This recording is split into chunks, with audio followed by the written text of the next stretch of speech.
System पे, उसको हम नर्वस सिस्टम के नाम से जानते हैं। सिंपल। नर्वस सिस्टम दो टाइप का है, दो टाइप का रहता है, जिसमें कि बोला जाता है, एक बोला जाता है सेंट्रल और सेकंड बोला जाता है पेरिफेरल। अब सेंट्रल या सेंटर का मतलब है जो सेंटर में है, जो सेंटर में है। सेंटर में तो क्या होता है, एक तो आपके क्या रहता है, ब्रेन रहता है ना। हाँ, ब्यूटीफुल ब्रेन। तो एक रहता है ब्रेन, एक होता है ब्रेन, दूसरा आता है आपका स्पाइनल कॉर्ड। तो ब्रेन और स्पाइनल कॉर्ड की जब स्टडी करते हैं उसको हम किस नाम से जानते हैं, सीएनएस के नाम से जानते हैं, सेंट्रल नर्वस सिस्टम के नाम से जानते हैं। जबकि क्या होता है, दूसरा क्या होता है, पेरिफेरल नर्वस सिस्टम। पेरिफेरल, और पेरिफेरल का मतलब क्या होता है, दूर, है ना, पास, जो दूर है, सेंटर से जो दूर है, पेरिफेरल के अंदर है, उसको में क्या होता है, पेरिफेरल पूरा होता है उसको जो दूर है। और पेरिफेरल नर्वस सिस्टम के अंदर कौन से आते हैं, जो सेंटर से, सेंटर में ब्रेन और स्पाइनल कॉर्ड, जो ब्रेन से नर्व निकलेगी या क्रैनियम से जो नर्व निकलेगी उसको बोलते हैं क्रैनियल नर्व, और जो स्पाइनल कॉर्ड से जो नर्व निकलेगी उसे बोलते हैं स्पाइनल नर्व के नाम से जानते हैं। मतलब जो ब्रेन से नर्व लेकर के जाएगी दूर तक, पेरिफेरल में, पेरिफेरल तक लेकर के जाएगी, इसका मतलब क्या है, दूर तक लेकर के जा रही है, दूर तक लेके जा रही है, इसको हम क्या बोलते हैं, पेरिफेरल नर्वस सिस्टम, या शॉर्ट में बोलते हैं पीएनएस। क्या बोलते हैं, पीएनएस। और ये सेंटर में जो काम करेगा तो सेंटर में ब्रेन एंड स्पाइनल कॉर्ड, है ना, PNS, brain and spinal cord. जबकि यहाँ क्या होता है, क्रैनियल और स्पाइनल के नाम से इसको जानते हैं। दो पार्ट में डिवाइड किया गया है, सेंट्रल नर्वस सिस्टम और पेरिफेरल नर्वस सिस्टम के रूप में इसको जानते हैं। अच्छा, बेसिक बात आती है इसके अंदर, इसकी जो फंक्शनल स्ट्रक्चरल यूनिट जो रहती है, जैसे आपकी बॉडी की क्या है, सेल है, बॉडी की क्या होती है, सेल। हाँ, तो वैसे क्या होता है, हर एक सिस्टम की अपनी खुद की क्या होती है, बेसिक यूनिट होती है, और बेसिक यूनिट को कुछ इस तरह से अपने रिप्रेजेंट कर रहे हैं भाई।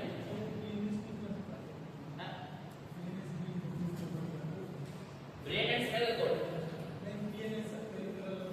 Peripheral nervous system, peripheral nervous system, peripheral का मतलब होता है दूर, और दूर तक सेंटर से, वो बात की बात है, वो डिवीजन की बात है, वो डिवीजन की बात है। ऐसे तो सेंट्रल नर्वस सिस्टम, ब्रेन का भी डिवीजन आ गया, fore brain, mid brain, mid brain, तो वो डिवीजन आ गया। बट सेंटर में कौन सी स्ट्रक्चर है, तो पढ़ते हैं ब्रेन और स्पाइनल कॉर्ड बैक में। और पेरिफेरल के अंदर कौन लेके जा रही है, यहाँ से ब्रेन से क्रैनियल नर्व लेकर जा रही है, और स्पाइनल कॉर्ड से स्पाइनल नर्व लेकर के जा रही है। अच्छा, तो बात उसकी आती है न्यूरॉन की।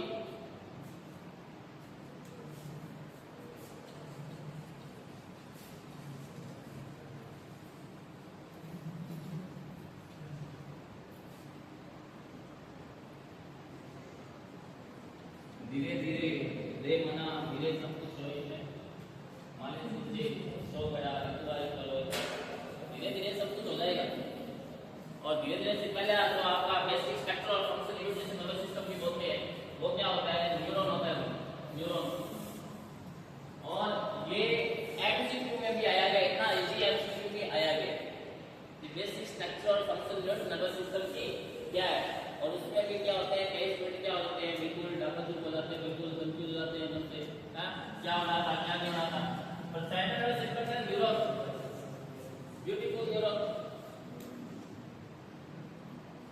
एक ऐसी स्ट्रक्चर न्यूरॉन की जो कि क्या होती है, एयर के अंदर क्या होती है, एयर के अंदर मूवमेंट करती है। अब इसको बहुत अच्छे से सुनना, इसको बात को, क्योंकि वाइट कंटेंट बहुत कम मिलता है, बहुत कम आता है, और आज तक का नंबर भी अच्छा है। तो एक तो एयर के अंदर जो क्या होता है, फ्लाई होती है स्ट्रक्चर न्यूरॉन की, उसको हम किस नाम से जानते हैं, डेंड्राइट। डेंड्राइट पहला पार्ट, न्यूरॉन का पहला पार्ट हेयर लाइक स्ट्रक्चर, इसको हमने क्या बोलते हैं, डेंड्राइट बोलते हैं। दूसरी बात इसके बारे में, ये भाई साहब क्या करते हैं, जितना भी इनसे पहले जो न्यूरॉन है, इनसे जो पहले न्यूरॉन है, उससे क्या करेंगे, जो भी मैसेज, केमिकल मैसेज का फॉर्म होता है केमिकल, और जो केमिकल मैसेज होता है उसको कैच कौन करता है, तो ये डेंड्राइट करते हैं। दो काम आगे ना, एक होता है एयर मूवमेंट करता है, और एयर में जो मूवमेंट करता है पार्ट, उस एक्सोन के पार्ट को क्या करते हैं, फर्स्ट पार्ट को क्या करते हैं, डेंड्राइट करते हैं। और ये डेंड्राइट क्या करता है, केमिकल मैसेज को रिसीव करता है दूसरे न्यूरॉन। सिंपल सी बात। इसके अलावा सेंट्रल से न्यूक्लियस पाया जाता है, ये जो पार्ट होता है, ये वैसे कहलाती है क्या, सेल बॉडी है, सेल बॉडी है। और सेल बॉडी में क्या देखने को मिलता है आपको, न्यूक्लियस देखने को मिलता है इसके अंदर। और जैसे आगे इसको अपने क्या करते हैं, आगे रन करवाते हैं, तो ये एक स्ट्रक्चर देखे जाता है, इसको अपने क्या बोलते हैं, एक्सॉन। ये है एक्सॉन। इसे इस नेक को एक्सॉन हिल नोक के नाम से जानते हैं, एक्सॉन हिल नोक के नाम से जानते हैं। ये जो नेक है इसको एक्सॉन हिल नोक के नाम से जानते हैं। इसका मतलब क्या है कि नोक होने के बाद अब जो पार्ट बचेगा वो क्या कहलाएगा, एक्सॉन कहलाएगा इसके बाद। और एक्सॉन एक लेंथी स्ट्रक्चर है जिसमें क्या देखने को मिलता है कि एक्सॉन हिल नोक के अंदर क्या होता है, एक ऊपर एक कवरिंग होती है, और ये कवरिंग होती है वो किस चीज की होती है, तो एक्सॉन के ऊपर एक्सॉन को जो कवर करके रखेगा उसे क्या कहते हैं, एक्सोनिमा। क्या कहते हैं उसे, एक्सोनिमा। और एक्सोनिमा जो होती है, और जो एक्सोनिमा कवर करके रखते हैं उसको कौन बोलते हैं, माइलिन शीट। उसे क्या कहते हैं, माइलिन शीट, उसे बोलते हैं माइलिन शीट। अब यहाँ बहुत बड़ा चैनल देखने को मिलेगा।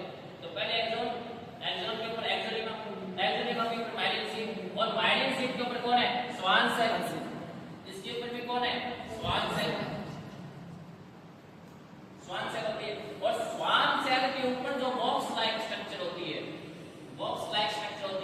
उससे हमने बोलते हैं क्या, नोड ऑफ रैंडगेर के नाम से जानते हैं। एक्सॉन को जो प्रोटेक्ट करके रखेगा, एक्सॉन ब्रेक डाउन ना हो, तो उसको ऊपर कवरिंग होती है, उसको बोलते हैं क्या, एक्सोनिमा।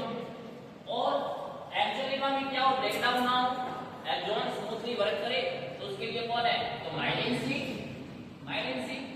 और माइलिन शीट क्या कर रही है, माइलिन शीट किसके साथ क्या कर रही है, कोऑर्डिनेट कर रही है। तो किसके साथ कर रही है, नोड ऑफ रैंडगेर के साथ क्या कर रही है, कोऑर्डिनेट कर रही है। और नोड ऑफ रैंडगेर का मतलब क्या है, इनका मतलब क्या होता है, ये क्या करते हैं, ये मैसेज का सुपरविजन करते हैं कि लगातार मैसेज आ रहे हैं ना, लगातार मैसेज आगे फॉरवर्ड तो हो रहे हैं ना। जैसे कि फॉर एग्जांपल योर इंटरनेट है ना, अगर उठाते हैं मैसेज, फिर से क्या नेटवर्क आता है, फिर जितने व्हाट्सएप मैसेज होते हैं फटाफट क्या होते हैं, बात होते हैं। वैसे क्या होते हैं, ये क्या करते हैं, ये सुपरविजन का काम करते हैं। मैसेज आया ना, आगे की तरफ फॉरवर्ड करने का काम ये करते हैं। तो इसके अंदर तीन चीजें देखने को मिलती है, एक्सोनिमा, माइलिन शीट और स्वान सेल के बाद सबसे ऊपर जो बाहरी कवरिंग है, जैसे सबसे एक्सॉन की सबसे आउटर कवरिंग के नाम से कौन जाना जाता है, तो नोड ऑफ रैंडगेर के नाम से जाना जाता है। लास्ट जो टर्मिनल साइड होती है, ये तो थी एक्सॉन, सॉरी ये तो थी डेंड्राइट की फर्स्ट जो पार्ट था उसे डेंड्राइट के नाम से जाना था। और जो लास्ट पार्ट होता है उसे किस नाम से जानते हैं, एक्सॉन टर्मिनल। और एक्सॉन टर्मिनल का मतलब क्या होता है, लास्ट पार्ट एक्सॉन टर्मिनल। और यहां से क्या देखने को मिलता है, तो यहां से केमिकल मैसेज,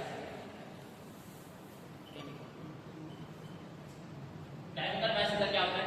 और इससे इसको और भी अच्छे वर्ड के अंदर या अच्छे टर्म के अंदर बोले अपने, यहाँ एक प्रोसेस होती है जिसको बोलते हैं साइनेप्स बोलते हैं। और साइनेप्स क्या होता है कि मतलब ये तो टर्मिनल,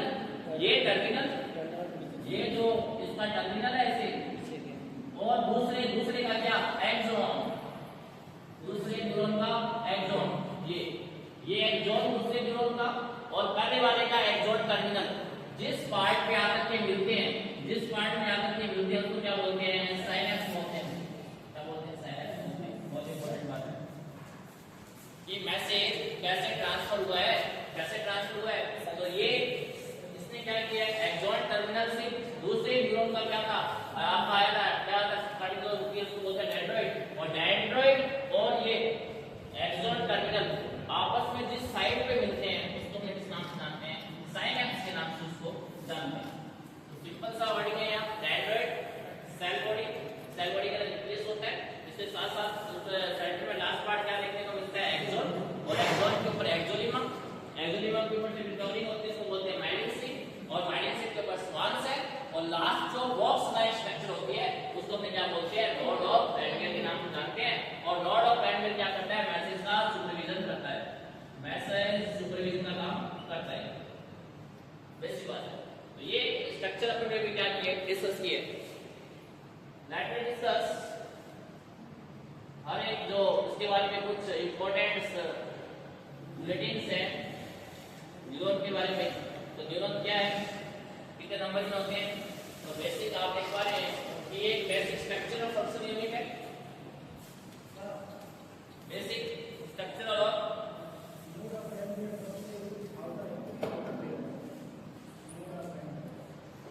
हाँ सबसे आउटर लेयर, सबसे एक्सॉन की सबसे outer layer node of Rainier. और नोड ऑफ रेनियर का क्या काम है? मैसेज प्रॉपर आ रही है, आगे जा रही है, तो मैसेज के मूवमेंट का सुपरविजन करने के लिए काम में उसको दिया जाता है।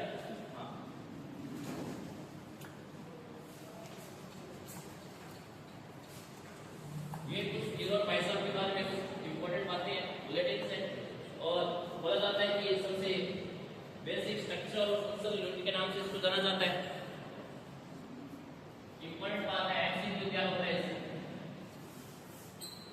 एमसीक्यू बोलता है कि बेसिक स्ट्रक्चर और फंक्शनल यूनिट कौन रहती है? तो नर्वस सिस्टम की होती है, न्यूरॉन रहती है।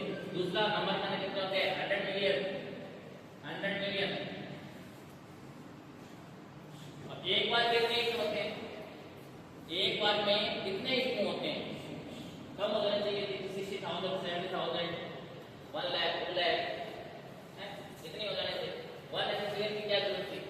क्या जरूरत थी? तो आगे बताएंगे, क्योंकि इसमें एक पॉइंट आता है कि नो पावर ऑफ रीजनरेशन। अगर एक बार डेड हो गए तो दोबारा बनते नहीं है, दोबारा बनते नहीं। और ये जो न्यूरॉन होते हैं ये आपके दो तरह के रिस्पॉन्सिबल होते हैं। तो एक होते हैं सेंसिबल और एक होते हैं मोटर। तो सेंस का काम कराने के लिए उसको सेंसिबल न्यूरॉन बोलते हैं, और मोटर वाले को तो मोटर एक्टिविटी करवाते हैं, स्केलेटल मसल की हेल्प से क्या करते हैं? आपके मोटर एक्टिविटी करवाते हैं, है ना? उसको में क्या बोलते हैं? मोटर न्यूरॉन के नाम से जानते हैं। तो 100 मिलियन होंगे, तो एक बार में डैमेज हो जाते हैं तो कुछ अमाउंट में बचे रहे, क्योंकि इनके पास नो पावर ऑफ रीजनरेशन, वापस से बन नहीं पाएंगे। एक बार जितने रहे उतने रहते हैं। तो इसलिए क्या होता है? 100 मिलियन का क्या रहता है? क्राइटेरिया रहता है। हाँ, एक्सेसिव सेंसिटिव किससे रहता है? ये तो ग्लूकोज और ऑक्सीजन के प्रति। अगर ग्लूकोज और ऑक्सीजन नहीं मिलेंगे लगातार तो ये क्या हो जाएंगे? डेड हो जाएंगे। और एक बार डेड हो गए तो अभी अपने ये पढ़ा है कि नो पावर ऑफ रीजनरेशन, वापस से बनेंगे नहीं। तो बहुत ज्यादा सेंसिटिव होते हैं किसके रिगार्डिंग? ग्लूकोज और ऑक्सीजन के रिगार्डिंग। और तीसरा सबसे इंपॉर्टेंट बात, नॉन मायोटिक, क्योंकि नॉन मायोटिक होते हैं ये। और नॉन मायोटिक का मतलब क्या होता है कि इसमें सेंट्रोसोम देखने को नहीं मिलता, लैक ऑफ सेंट्रोमियर्स। सेंट्रोमियर्स का मतलब क्या है? ये अपने से खुद की सेल को क्या नहीं कर सकते? डिवाइड नहीं कर सकते, अपने से खुद से सेल डिवीजन वो नहीं कर सकते। और जब खुद से सेल डिवीजन नहीं होगा तो इसका मतलब क्या है? No power of regeneration, no power of regeneration. और इसका डायरेक्ट क्या लगता है? राइट पे लगता है किसका? 100 मिलियन का। सेंसिबल है, मोटर है, ग्लूकोज और ऑक्सीजन के प्रति क्या है? बहुत ज्यादा सेंसिटिव है।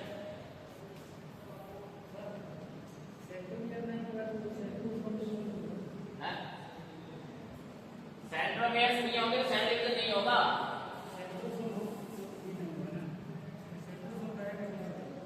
पहले कैसे जाता है? क्या बोलते हो? न्यूरॉन में नहीं होता। जिस सेल में सेंट्रोसोम होगा लाडले, वो क्या होगा? वो डिवाइड हो जाएगा, वो सेल डिवीजन की तरफ जाएगा, वो सेल डिवीजन की तरफ मूव करेगा, है ना? और जिसमें सेंट्रोमियर्स नहीं होते हैं, सेंट्रोमियर्स क्या होते हैं? सेंट्रोमियर्स ये होते हैं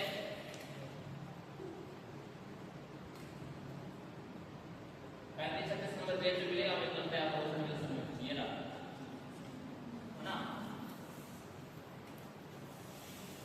एनाफेज, टेलोफेज। फेज के अंदर क्या होते हैं? जो सेंट्रोमियर्स होते हैं, जब क्या सेल का डिवीजन होता है तब क्या होते हैं? ये बाइफरकेट होते हैं, और जिसके अंदर सेंट्रोमियर्स होते हैं तो उसमें क्या होता है? सेल डिवीजन पाया जाता है। जिसमें सेंट्रोमियर्स नहीं होते हैं उसमें सेल डिवीजन पाया नहीं जाता है। सिंपल सा कंसेप्ट है इसका। इसमें जब उसमें सेंट्रोमियर्स नहीं है तो वो अपने से ज्यादा अपने नंबर को बढ़ा नहीं सकते हैं, वो अपने नंबर को बढ़ा नहीं सकते हैं। वही अपने बढ़ाए कि नो पावर ऑफ रीजनरेशन। इसको सपोर्ट करने वाली, न्यूरॉन को सपोर्ट करने वाली भी सेल होती है। हाँ, न्यूरॉन अकेला यहाँ बिल्कुल कुछ नहीं करता है। न्यूरॉन के साथ भी कुछ क्या होते हैं? उसके हेल्पर होते हैं, जैसे कि आपके क्या होते हैं? हेल्पर होते हैं, है ना? तो क्या होते हैं? Neurological cell. और न्यूरोलॉजिकल सेल क्या होती है? Supporting cell of nervous system. Nervous system को न्यूरोग्लियल सेल के नाम से जानते हैं। कितनी होती है?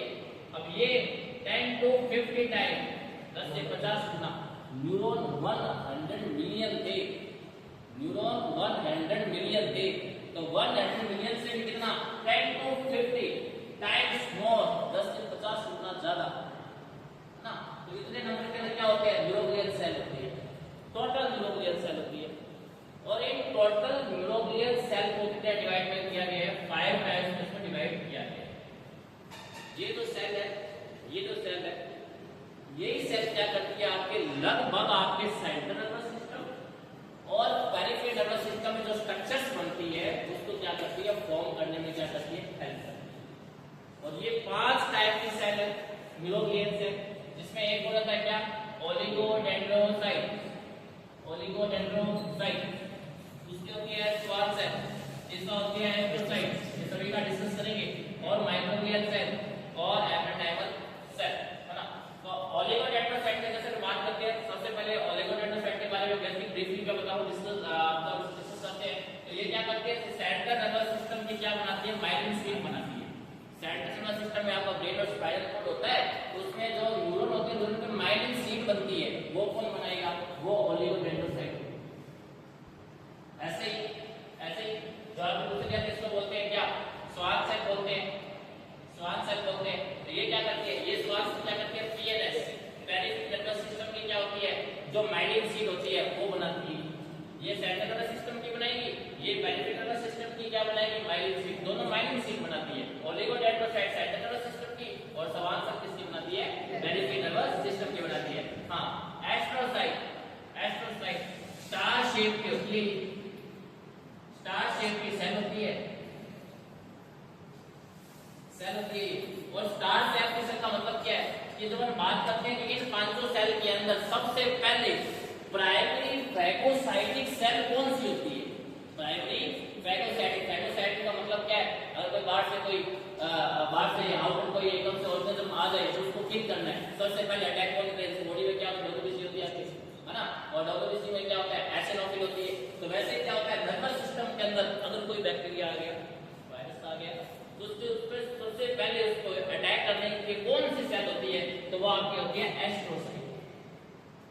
इसकी खुद का डिफेंस सिस्टम है, इसका नर्वस सिस्टम का खुद का डिफेंस सिस्टम है, और खुद के डिफेंस सिस्टम के अंदर सेल है उसकी, और वो होती है कौन? एस्ट्रोसाइट।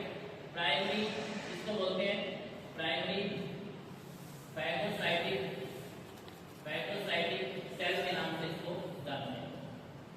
यहाँ बात थोड़ा ध्यान करना अभी, क्योंकि ये थोड़ा सा ना सभी के दिमाग में क्या होगा, थोड़ा सा कंफ्यूजन आएगा। ये तो थी प्राइमरी, जो बोलती है क्या? जैसे मास्टर ग्लैंड की हाइपोथैलेमस, और मास्टर ग्लैंड होती है कौन? पिट्यूटरी। तो वैसे ही क्या है? ये तो प्राइमरी फैगोसाइटिक सेल है, इसको क्या करना है? ऑर्डर देना है, ये आ चुका है, किल करना है। तो सबसे पहले जो एक्टिवेट होती है वो कौन सी होती है? एस्ट्रोसाइट। और क्या करते हैं?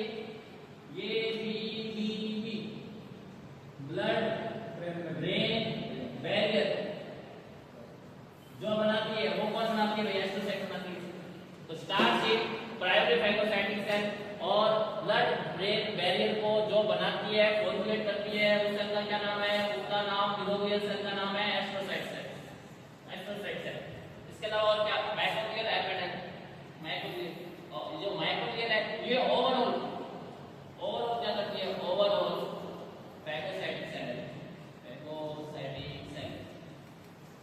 ये स्टार्ट कर देगी, ये डिफेंस का काम स्टार्ट कर देगी, पर निपटाएगा कौन? टोटल कवर कौन करेगा? तो माइक्रोग्लियल। ये ओवरऑल फैगोसाइटिक सेल के नाम से जानी जाती है। और एपेंडाइमल सेल जो है, ये एपेंडाइमल सेल क्या होती है? तो ये आपके जो वेंट्रिकल्स है, वेंट्रिकल्स है, कौन से? ब्रेन के अंदर वेंट्रिकल्स आएंगे, और जो वेंट्रिकल्स होते हैं, तो वेंट्रिकल्स की वॉल्स को बनाते हैं। वेंट्रिकल्स की जो वॉल्स हैं, दीवारें हैं, उनको बनाने का काम कौन सी सेल करती है? तो एपेंडाइमल सेल करती है। वॉल्स को क्या करती है? फॉर्मुलेट करती है, फॉर्मुलेट। समझ रहे हो? तो 5 टाइप की सेल है, 5 टाइप की सेल है, इसको बोलते हैं oligodendrocyte, Schwann cell, astrocyte, microglial cell और एपेंडाइमल सेल। इसमें कि ओलिगोडेंड्रोसाइट सेंट्रल नर्वस सिस्टम की क्या बनाएगी? माइलिन शीट को बनाएगी। स्वान सेल क्या करती है? पेरिफेरल नर्वस सिस्टम की क्या बनाती है? माइलिन शीट को बनाती है। एस्ट्रोसाइट क्या करती है? स्टार शेप की सेल होती है प्राइमरी फैगोसाइटिक सेल कहलाती है, और बीपीपी ब्लड ब्रेन बैरियर को बनाती है।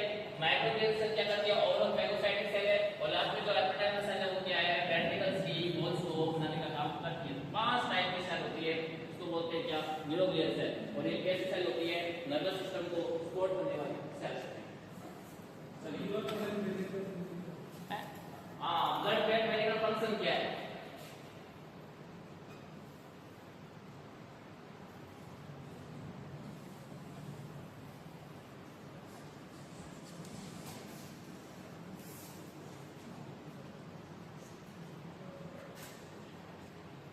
टॉक्सिक सब्सटेंस, कोई भी टॉक्सिक सब्सटेंस है जो कि ब्रेन के लिए हार्मफुल है, जो कि ब्रेन के लिए क्या है, हार्मफुल है, ब्रेन को ज्यादा स्टेशन दे देगा, ब्रेन को ज्यादा, ब्रेन के लिए क्या है, टॉक्सिक है, ब्रेन को हार्म करेगा या हार्म पहुंचाएगा ब्रेन को, तो उन सभी सब्सटेंस को क्या करता है, ये एंटर नहीं करने देता है, ये बाहर क्या करता है, ये फिल्ट्रेट कर देता है, इसलिए बोलते हैं इसको ब्लड ब्रेन बैरियर। तो जितने भी फॉर एग्जांपल जैसे कि आप हाई डोज ले रहे हो किसी भी मेडिसिन की, या फिर कोई भी आप मेडिसिन ले रहे हो हाई डोज की है, तो बेसिकली ब्रेन के लिए कितना एफिशिएंसी है उसको वो क्या करेगा, पहले से ब्लड ब्रेन बैरियर से क्या कर देगा, उसको फिल्टर कर देगा, इतना ही अमाउंट जाना चाहिए, ज्यादा नहीं जाना चाहिए, नहीं तो ये क्या ब्रेन के लिए क्या होगा, हार्मफुल हो जाएगा। तो उस चीज के लिए क्या करते हैं, फिल्ट्रेट करने का काम करता है, टॉक्सिक सब्सटेंस को बाहर रखता है, ब्रेन में जाने नहीं देता है, मामला नहीं कन्वर्ट ना हो जाए, है ना। तो blood brain barrier supporting cell, neuroglial cell।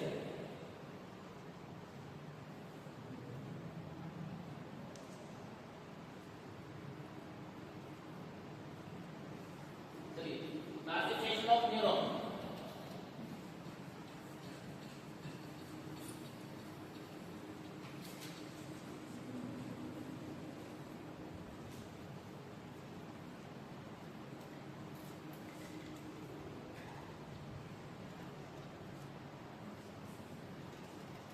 Classification of cell के अंदर भी आपने डिस्कस किया था कि दो तरह के सेल, दो तरह के जो सॉरी न्यूरॉन होते हैं, इसमें एक आपको बताया था कि एक होता है सेंसिबल और एक होता है मोटर।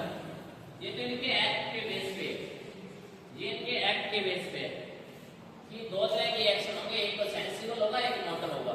ये तो इसके फंक्शन के बेस पे दो तरह के होते हैं, एक होते हैं सेंसरी, एक होता है मोटर। जैसा काम दो तरह के काम होंगे पूरी बॉडी के अंदर, एक तो सेंस वाला काम होगा, एक मोटर का काम होगा, ये तो दो। इसके अलावा क्या है, स्ट्रक्चर बेस पे, तो स्ट्रक्चर बेस में क्या, तो कैसी कैसी स्ट्रक्चर होगी न्यूरॉन की, तो स्ट्रक्चर बेस पे तो 4 टाइप में इसको क्या किया है, क्लासिफाइड किया है। इसमें एक को बोलते हैं बाइपोलर का मतलब क्या है, इसके पोल दो होंगे भाई, पोल इसके क्या होते हैं, दो होते हैं, दो पोल में जब ये डिवाइड होता है तो इसको बाइपोलर के नाम से इसको जानते हैं। हाँ, मल्टीपोलर जो आपका मोस्ट कॉमन जो न्यूरॉन होता है वो कैसा होता है, मल्टीपोलर होता है। बैंडेड इसमें क्या होते हैं, अलग अलग होते हैं, और ये जो बैंडेड अलग अलग होते हैं इसे बोलते हैं मल्टीपल। क्या बोलते हैं इसे, मल्टीपल बोलते हैं। मोस्ट कॉमन जो न्यूरॉन होता है या नॉर्मल न्यूरॉन होता है वो कैसा होता है, मल्टीपोलर होता है। बाइपोलर का इसके दो ही पोल होंगे, इसकी दो ही होंगे, इसकी और बाकी नहीं होंगी। मल्टीपोलर क्या होता है, मोस्ट कॉमन होता है। तीसरा क्या है, यूनिपोलर, एक ही पोल है। उसके बाद सेल बॉडी आती है, फिर एक्सॉन आ जाता है, ये स्ट्रक्चर है। और सूडो यूनिपोलर का मतलब होता है कि एक डेंड्राइट है, फिर सेल बॉडी है, फिर एक्सॉन के अंदर एक और सेल बॉडी रहती है, जिसको बोलते हैं सूडो यूनिपोलर, मतलब अबनॉर्मल। सूडो का मतलब क्या होता है, अबनॉर्मल। बाइपोलर, मल्टीपोलर, यूनिपोलर और सूडोपोलर। मोस्ट कॉमन चारों में से कौन रहता है, मल्टीपोलर। और दूसरा होता है फंक्शन बेसिस। तो फंक्शन का मतलब क्या होता है, अभी यहाँ पर मोस्ट कॉमन पड़ा है सेंसिबल और मोटर, यदि कोई दूसरे नाम से क्या जाना जाता है, एफरेंट और इफरेंट। एफरेंट को क्या बोलते हैं, तो सेंसरी न्यूरॉन। एफरेंट को क्या बोलते हैं, सेंसरी न्यूरॉन बोलते हैं। ए से एफरेंट, ए से अंदर, है ना, जो अंदर की तरफ सेंसेशन को लेकर के आई, किस चीज का ऑब्जेक्ट पे आप टच करोगे, और टच करने के बाद अपने को सेंसेशन अंदर की तरफ आती है, ब्रेन की तरफ, मतलब अंदर की तरफ आ रही है, सेंसेशन मैसेज क्या रहा है, अंदर की तरफ आ रहा है, वो कौन से न्यूरॉन होंगे, एफरेंट, है ना। वो कैसे कैसे काम करेंगे, क्या नेचर है उनके काम करने की, तो वो सेंसरी है, सेंस का परसीव करवा रहे हैं। और दूसरा क्या होता है इफेक्ट, और इफेक्ट का मतलब क्या होता है एक्टिंग, एक्टिंग बाहर लेके जाएंगे, बाहर लेके का मतलब जो मैसेज मिला है ब्रेन को वो क्या हो जाएगा, आप उसके अगेंस्ट वो क्या करता है रिस्पॉन्स करता है, रिस्पॉन्ड करता है। तो बेसिस ऑफ फंक्शन एफरेंट और इफेक्ट, या यूं कह सकते हैं कि सेंसरी और मोटर, इसके अलावा बेसिस ऑफ स्ट्रक्चर तो बाइपोलर, मल्टीपोलर, यूनिपोलर और सूडो यूनिपोलर। और इसके अंदर मोस्ट कौन सा देखने को मिलता है, तो जो जरूर होता है वो कौन सा होता है मल्टीपोलर के नाम से इसको जानते हैं। क्या सबसे ज्यादा वही होता है सर, बाइपोलर कहां पर है?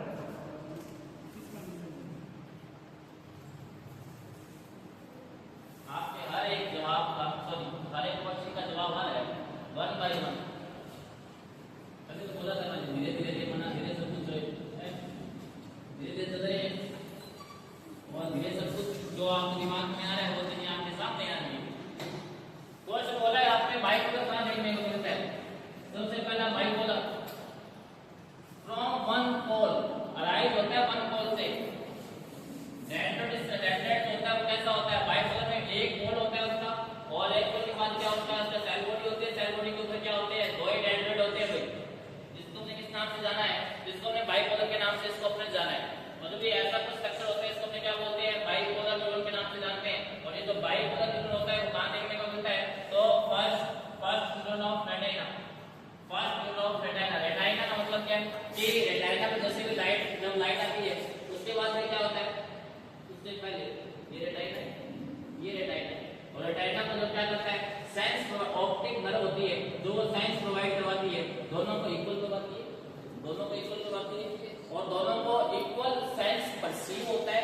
तो दोनों को इक्वल इक्वल क्या होता है सेंस परसीव होता है, जिसका मतलब क्या है ये जो न्यूरॉन है वो कैसा है बाइपोलर, बाइपोलर में मैसेज आया है और मैसेज आने के बाद क्या होता है इक्वल क्या होता है डिस्ट्रीब्यूट होता है, इक्वल डिस्ट्रीब्यूट होता है। तो इस टाइप का जो बाइपोलर न्यूरॉन होता है वो किसका एग्जांपल है, तो first neuron of retina.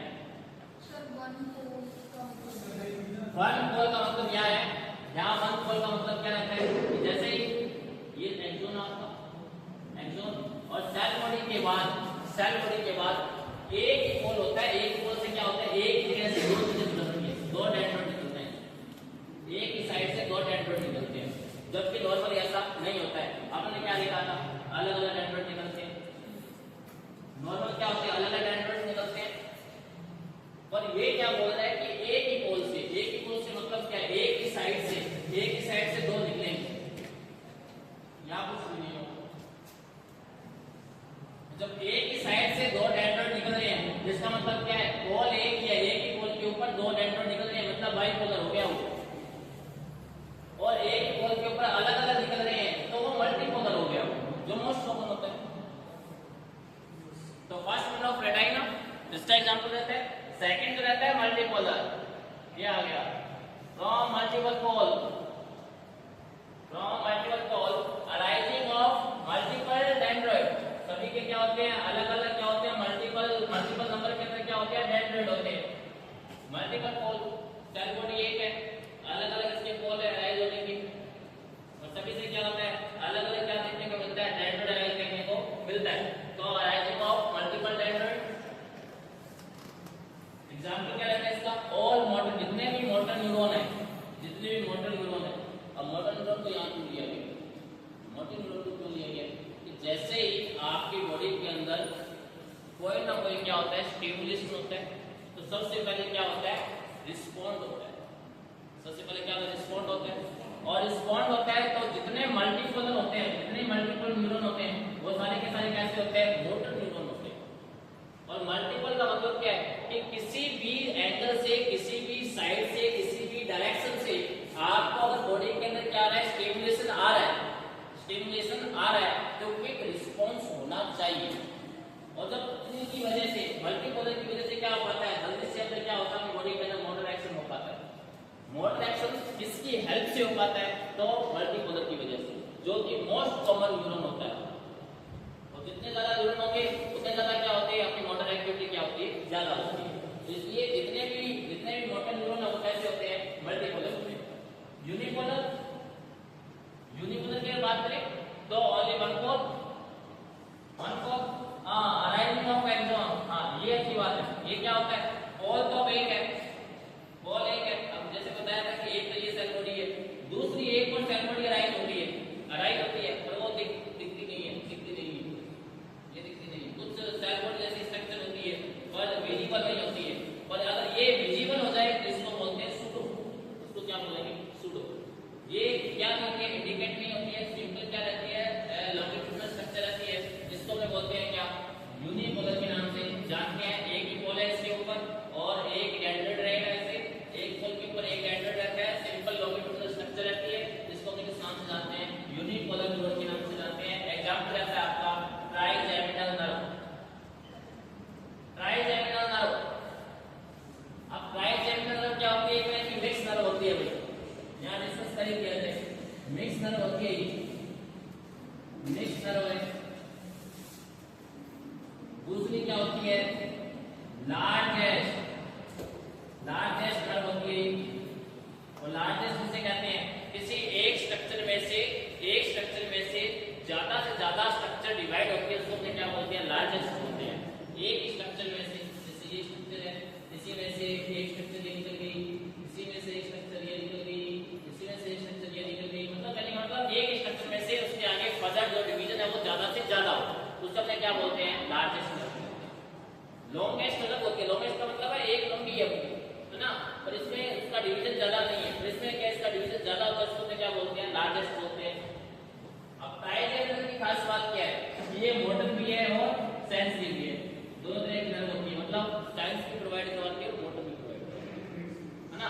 Science में क्या, साइंस में क्या, तो ऑप्टिक एरिया के अंदर, ऑप्टिक एरिया में, ऑप्टिक एरिया में जो भी आपको फील होता है ना, टेम्परेचर है, टच है, जो आपको फील होता है ऑप्टिक एरिया के अंदर, वो आपको सेंस क्या करती है, परसीव करती है। सेकंड, दूसरा मैक्सिला,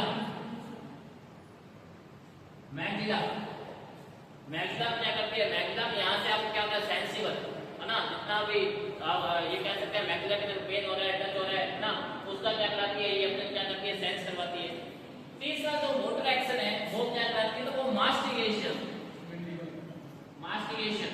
और मास्टिकेशन का मतलब होता है इसके अंदर कि बिल्कुल ही जो आपका फूड पार्टिकल होते हैं उनको बिल्कुल ही छोटे छोटे माइक्रो कंटेंट के अंदर क्या कर देना, ब्रेक डाउन कर देना, छोटे छोटे टुकड़ों में, जिस कहते हैं ना चबा चबा के खाना चाहिए, है ना, तो वैसे मास्टिकेशन किसे कहते हैं, चबा चबा कर खाना,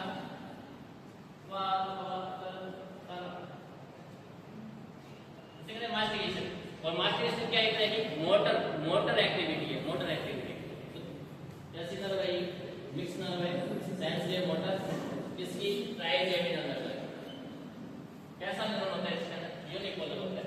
और लास्ट जो रहता है वो रहता है सूडो, सूडो,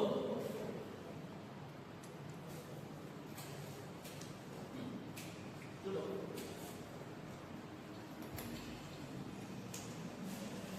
सूडो में जब एक बात इसकी स्पेशल रहती है सूडो की, वो क्या कि एक पोल है, एक ही पोल है, arriving of both axon and dendrite, एक ही पोल है। अब ये से क्या होगा, एक्सॉन भी इसी के अंदर आ जाएगा और डेंड्राइट भी इसी के अंदर आ जाएगा, मतलब ये क्या होता है, टोटल ये डेवलप न्यूरॉन नहीं होता है, टोटल डेवलप न्यूरॉन नहीं होता है, इसलिए इसको क्या बोला जाता है, pseudo, pseudo unipolar, total develop नहीं है। अगर ये क्या होता, लॉन्गिट्यूडनल होता है, एक्सॉन अलग होता, इसकी साइड अलग होती और इसके ऊपर डेंड्राइट अलग होता, तो एक आपके यूनिपोलर बनता। पर ये क्या है, ये यहीं से क्या स्टार्ट कर रहा है, एक्सॉन स्टार्ट कर रहा है, यही सेल स्टार्ट कर रहा है, इसी के अंदर क्या कर रहा है, डेंड्राइट दे रहा है। इसका मींस क्या होता है, सूडी यूनिपोलर के नाम से इसको जानते हैं। बोथ एक्सॉन और डेंड्राइट एक ही जगह से क्या होते हैं, स्टार्ट होते हैं। जिस न्यूरॉन में एक्सॉन और डेंड्राइट साथ होते हैं, साथ ही उसका अपीयरेंस होता है, उसको किस नाम से जानते हैं, सूडो यूनिपोलर के नाम से उसको जानते हैं। एग्जांपल रहता है आपका dorsal root ganglia, dorsal root ganglia आपके स्पाइन में होता है, स्पाइन में होता है। डिस्कस करेंगे जब स्पाइन पर पढ़ेंगे, इसमें डिस्कस करेंगे क्या स्पाइन शार्प होता है, क्या डोर्सल रूट गैंग्लिया होते हैं, कौन कौन से गैंग्लियाज होते हैं, तो वो जब स्पाइन को डिस्कस करेंगे तब उसके अंदर अपने को पढ़ने को देखने को मिलता है।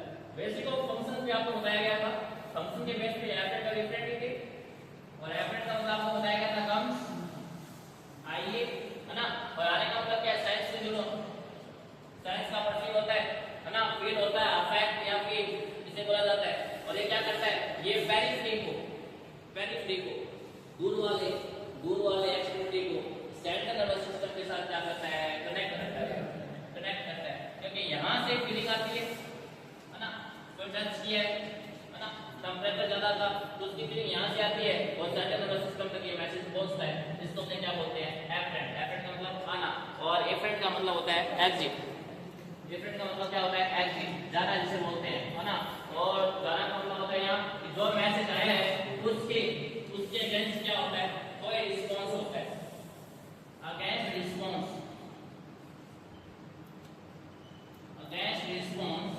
To efferent. एफरेंट के अगेंस्ट क्या होता है, रिस्पांस होता है, उसको भी क्या बोलते हैं, एफरेंट बोलते हैं। और एफरेंट का मतलब होता है एग्जिट। क्या होता है, also known motor neuron। Efferent का मतलब होता है क्या होता है, एग्जिट या एक्शन, है ना। और ये क्या करता है, ये सेंट्रल नर्वस सिस्टम को किससे कनेक्ट करता है, पेरिफेरी को। अब ब्रेन मैसेज देती है कि हाँ यहाँ से स्केलेटल मसल का क्या होना चाहिए, कंट्रैक्शन होना चाहिए, एक्शन होना चाहिए, तो ब्रेन क्या करती है, इसको ऑर्डर देती है। तो कहने का मतलब क्या होता है, सेंट्रल नर्वस सिस्टम क्या होता है, स्टिमुलस होता है, ऑर्डर मिलता है, और पेरिफेरी के बाद में क्या होता है, एक्शन होता है। तो ये सेंट्रल से इसको जोड़ती है, पेरिफेरी से इसको जोड़ती है, इसको जोड़ती है क्या, एफरेंट, इसको नाम से चला जाता है।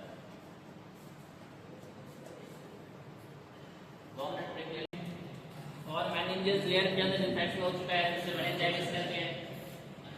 बच्चे के अंदर क्या और अडल्ट में क्या, बात करिए मेनिंजाइटिस की, तो मेनिंजाइटिस में क्या, अगर बच्चे के अंदर है, न्यूबॉर्न में चाइल्ड में ये कंडीशन देखने को मिलती है, तो बच्चा क्या करेगा, पहले तो हाई पिच क्राई करता है, हाई पिच क्राई करेगा, हाई पिच बहुत जोरदार से होता है वो। उसके साथ साथ क्या करेगा वो, डिफिकल्ट टू सकलिंग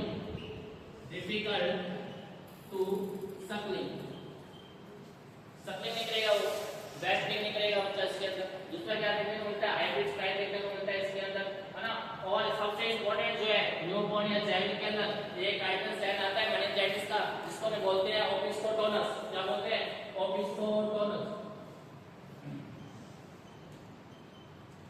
ओपिस्टोटोनस का मतलब क्या होता है, बच्चे का जो बॉडी का नेचर है वो कुछ ऐसा हो जाता है,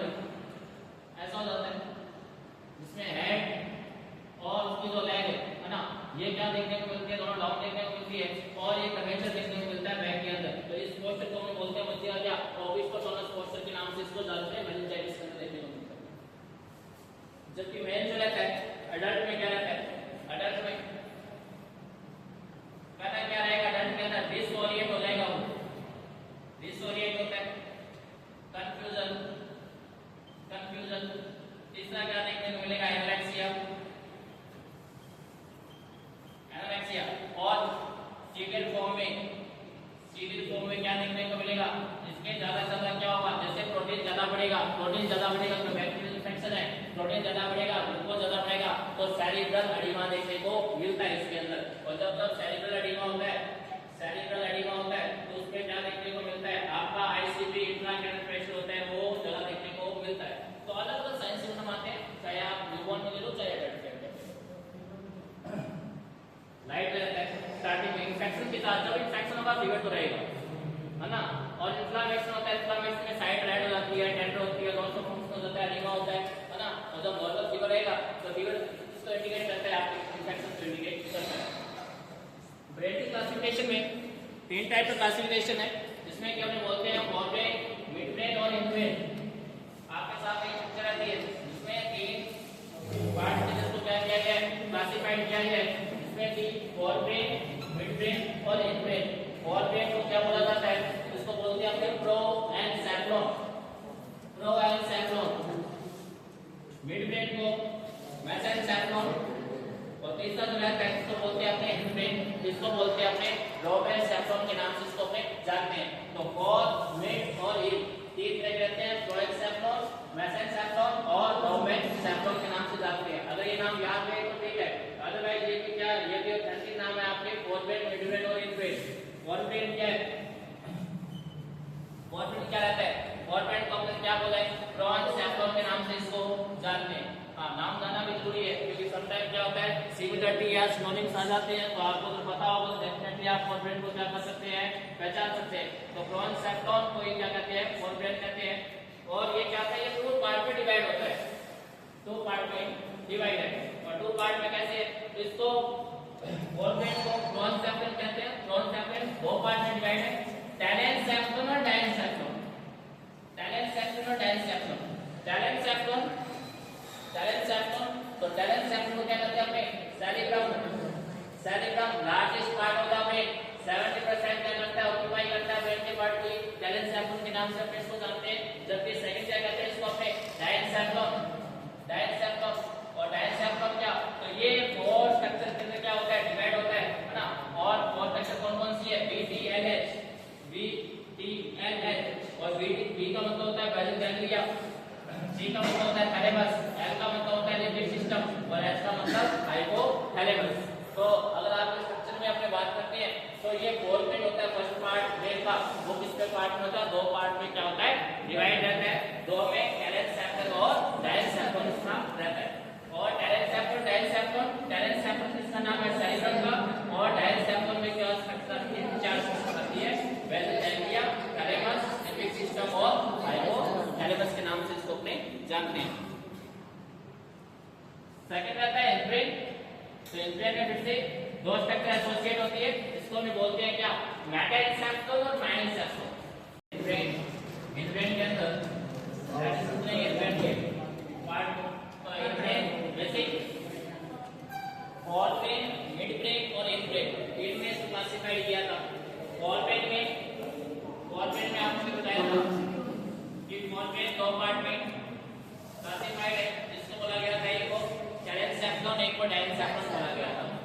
जबकि डायरेक्टली अपने इस पे स्लाइड पे आ रहे हैं, तो डायरेक्ट आ रहा है आपका फ्रंट ब्रेन आ रहा है, मतलब मिड ब्रेन नहीं है, है ना। मिड ब्रेन अपने इसको क्लासिफाइड वैसे नहीं कर सकते, पर मिड ब्रेन के अंदर एक साइड होती है, मिड ब्रेन के अंदर एक साइड रहती है, एक साइड रहती है, जिसको अपने क्या बोलते हैं, D2 receptor side, D2 receptor side के नाम से इसको जानते हैं।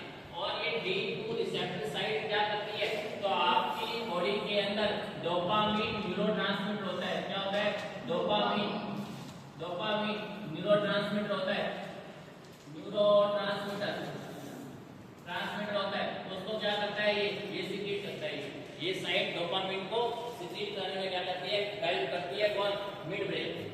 तो यहाँ कौन सी साइड होती है, D2 रिसेप्टर साइड होती है। और साइड से क्या होता है, डोपामिन क्या होता है, यहाँ से सीक्रेट होता है। और डोपामिन क्या करता है, आपको बीपी को कंट्रोल रखता है, ब्लड प्रेशर क्या करता है, कंट्रोल रखता है।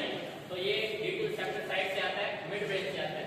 यहाँ पे बात करें इन ब्रेन, इन ब्रेन के अंदर मैटर सेप्टॉन, माइंड सेप्टॉन, मैटर सेप्टॉन, माइंड सेप्टॉन। मैटर सेप्टॉन के अंदर पॉन्स और सेरिबेलम आते हैं, जबकि माइंड सेप्टॉन के अंदर क्या आता है, मेडुला ऑब्लोंगेटा आता है, मेडुला ऑब्लोंगेटा। तो ये है फोरब्रेन, मिड ब्रेन और इन ब्रेन, इससे भी अपने इसको क्लासिफाइड कर सकते हैं। जबकि इसको सेकंड एक अलग क्लासिफिकेशन और भी आता है, जो कि लगातार लिखा जाता है, बोला भी जाता है, इसको राइट डाउन भी कर सकते हैं। तो अगर आपने ये क्या करते हैं, एग्जाम में क्लासिफिकेशन आता है और फोरब्रेन, मिड ब्रेन और इन ब्रेन से ज्यादा करते हैं, तो ये ज्यादा अच्छा रिप्रेजेंट होता है। जबकि सेकंड आपका क्लासिफिकेशन एक और एक्सपर्ट बोलते हैं सेरिब्रम, सेरिबेलम, और हम बोलते हैं ब्रेन स्टेम। ब्रेन स्टेम के अंदर क्या आते हैं, आपका बैठने आ गया, कौन सा आ गया, मेडुला ऑब्लोंगेटा आ गया।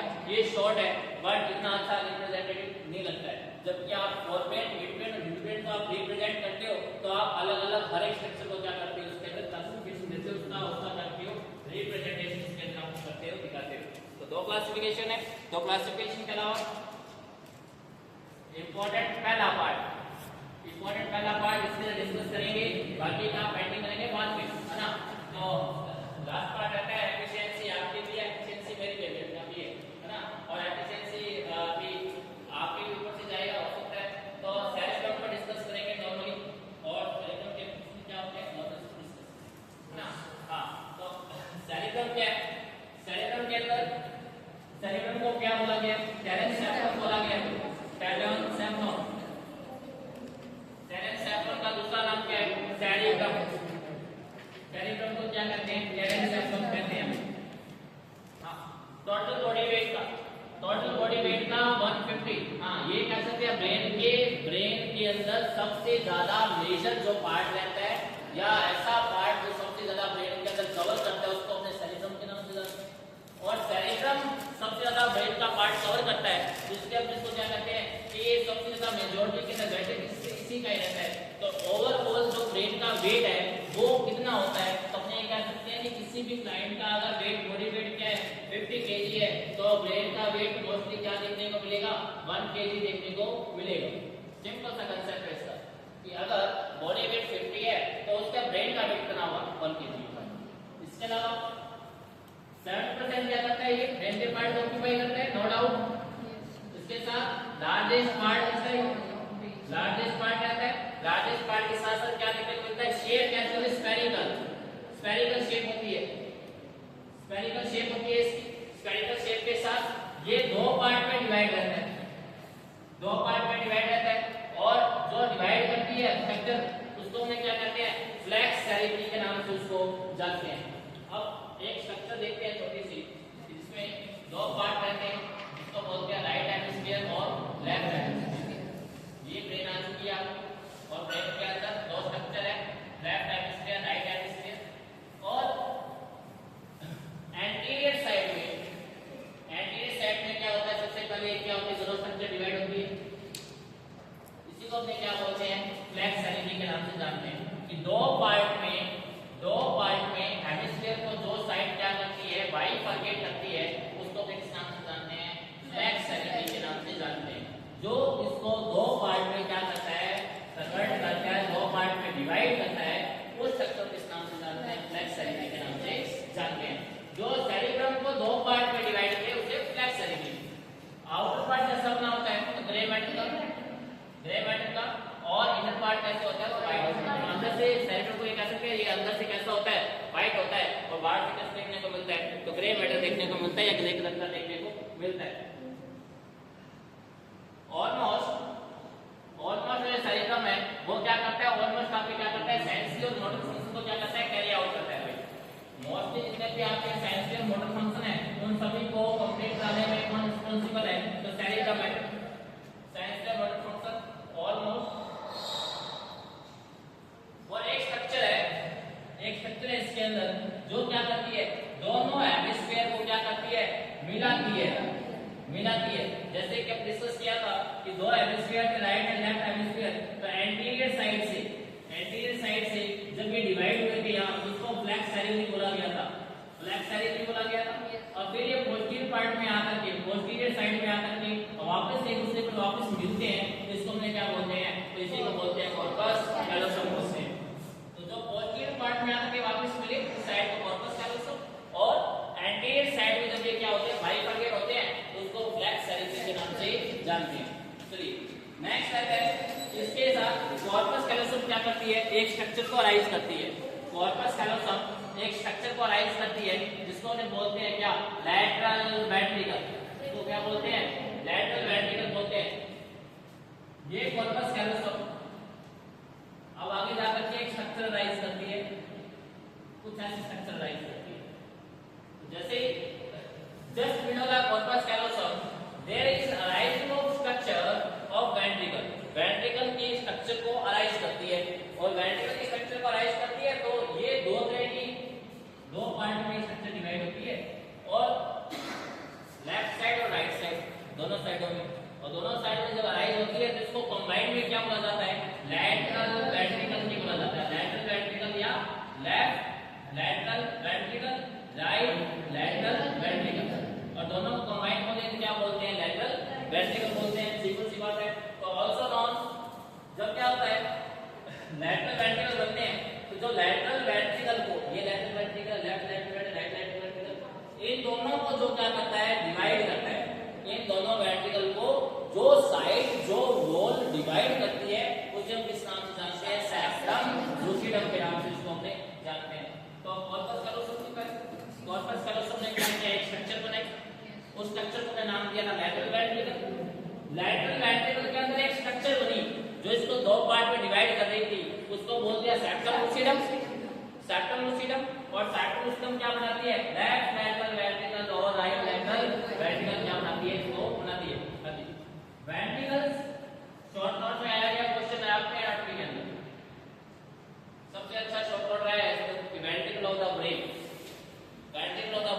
मैक्सिमम नंबर 3 नंबर, और भी क्या लो 4 ले लो, तो 3 नंबर में तो आया गया क्वेश्चन है। और उसमें क्या डिवाइड का नंबर क्या कितने हैं 4। अब स्टूडेंट दिमाग में ये बात होगी कितना सा लिखेंगे तो नंबर क्या पूरे आएंगे क्या, इन्फॉर्मेशन सही होनी चाहिए, इन्फॉर्मेशन सही है ठीक है नंबर भी पूरे मिलेंगे, और इन्फॉर्मेशन सही नहीं है चाहे तुम 2 पेज भर देना नंबर नहीं आएंगे। तो क्या बात होती है कि नंबर के कितने आते हैं 4, नंबर में है 4। लैटरल वेंट्रिकल को 2 पार्ट में डिवाइड करते हैं, लेफ्ट और राइट, तो 4 कहेंगे डिवाइड कितने होते हैं 4 होते हैं। 4 में क्या पहला तो होता है लैटरल वेंट्रिकल, और लैटरल को कहते हैं लेफ्ट लैटरल वेंट्रिकल और राइट लैटरल वेंट्रिकल के नाम से जानते हैं। इसके अलावा थर्ड वेंट्रिकल और फोर्थ वेंट्रिकल, तो ऐसे करके क्या होते हैं स्ट्रक्चर 4 होती है। लेफ्ट साइड में होता है राइट साइड में होता है, दोनों को कंबाइन करके बोलते हैं तो क्या बोलते हैं लैटरल वेंट्रिकल, उसके बाद थर्ड वेंट्रिकल और फोर्थ वेंट्रिकल।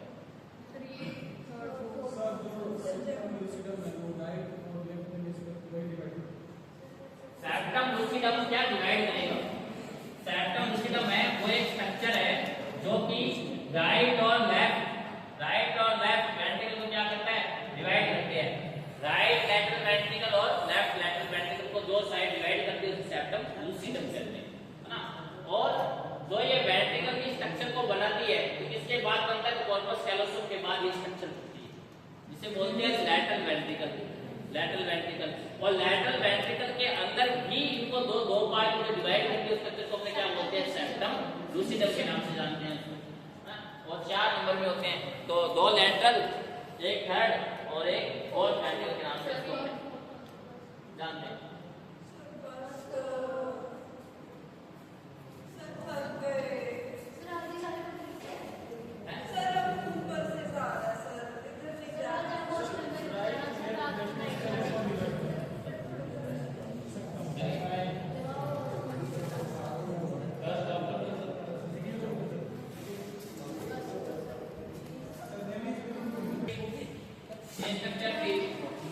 स्ट्रक्चर के बाद आपका लैटरल वेंट्रिकल बनता है, और लैटरल वेंट्रिकल में भी क्या आती है सेप्टम लूसिडम आ जाती है, और सेप्टम लूसिडम क्या करती है लेफ्ट लैटरल वेंट्रिकल और राइट लैटरल वेंट्रिकल को डिवाइड करती है। इसके बाद क्या रहेगा अब ये स्ट्रक्चर आगे जा सके उसको कोऑर्डिनेट करती है, तो थर्ड वेंट्रिकल को करेगी। थर्ड वेंट्रिकल के साथ क्या होती है इंटरकनेक्टेड होती है, तो अपने कहते हैं थर्ड वेंट्रिकल क्या है, तो lateral ventricle is connected with third ventricle by a foramina that is non foramina of Monro. जिस पाथवे से ये कनेक्ट रहता है कौन लैटरल वेंट्रिकल थर्ड वेंट्रिकल से, उस पाथवे को किस नाम से जानते हैं फोरामिना ऑफ मोनेरो, या फिर इसी को अपने क्या बोलते हैं इंटरवेंट्रिकुलर फोरामेन। इंटरवेंट्रिकुलर मतलब होता है एक दूसरे वेंट्रिकल के बीच में, तो एक दूसरे वेंट्रिकल के बीच में जो पाथवे होता है उसको इंटरवेंट्रिकुलर फोरामिना या फोरामिना ऑफ मोनेरो के नाम से जानते हैं। और ऐसे ही बात रहता है फोर्थ वेंट्रिकल, और फोर्थ वेंट्रिकल में क्या जो थर्ड वेंट्रिकल फोर्थ वेंट्रिकल के साथ कनेक्ट होता है, थर्ड वेंट्रिकल फोर्थ वेंट्रिकल के साथ जिस पाथवे से कनेक्ट होता है उसको में क्या बोलते हैं साल्वियन एक्वाडक्ट के नाम से उसको जानते हैं। दोनों नाम आएंगे, एक को बोलते हैं कि जब लैटरल वेंट्रिकल थर्ड वेंट्रिकल के साथ कनेक्ट होता है तो उस समय किस नाम से जानते हैं या फिर इंट्रावेंट्रिकल फोरामेन के नाम से जानते हैं, या फिर जो थर्ड वेंट्रिकल फोर्थ वेंट्रिकल के साथ इस पाथवे से कनेक्ट होता है उसको क्या बोलते हैं साल्वियन एक्वाडक्ट के उसको नाम से हमने जानते हैं।